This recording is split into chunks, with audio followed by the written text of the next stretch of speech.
Kauna-unahan sa Pilipinas. NBC Manila Broadcasting Company. DZRH, member, kapisanan ng mga broadcaster ng Pilipinas.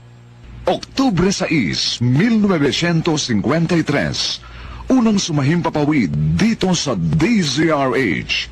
Naggamit na ng di mabilang na gawad karangalan at ng Oktubre taong 2002, ipinagkaloob naman ng kapisanan ng mga broadcaster ng Pilipinas ang Lifetime Achievement Award kay Tia Deli. At ngayon, nasa ika-51 taon na ng pagsasahimpapawid, buong karangalan at pagmamalaking inihahandog ng Manila Broadcasting Company ang kasaysayan sa mga liham kay Tia Deli.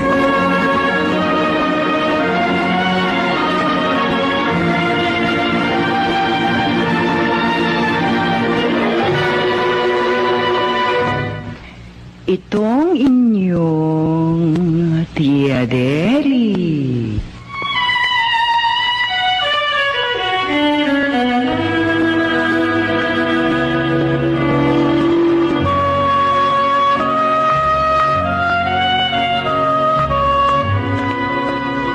Kumusta, mga ginigiliw kong tagapakinig?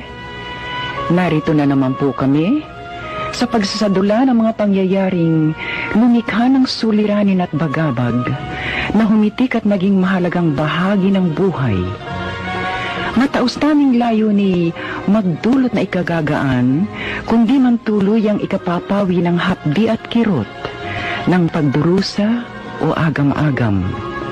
Sa huli, ako po'y mag-uukol ng maikling panukala o kuro-kuro na sana'y makasiya sa may-ari ng salaysay, makaaliw sa marami, at kapulutan ng aral ng ibang ang isip ay hinilam ng nanghinang kalooban at nagkulang ng tiwala sa sariling kakayahang bathin ng pagsubok ng kapalaran.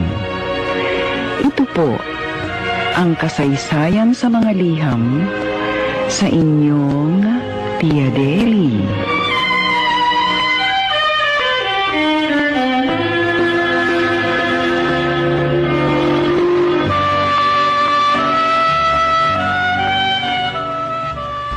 May salita sa wikang Ingles. If you can't try them, join them. Kung hindi kayang kalabanin, kaibiganin. Madaling sabihin, subalit mahirap gawin. Itong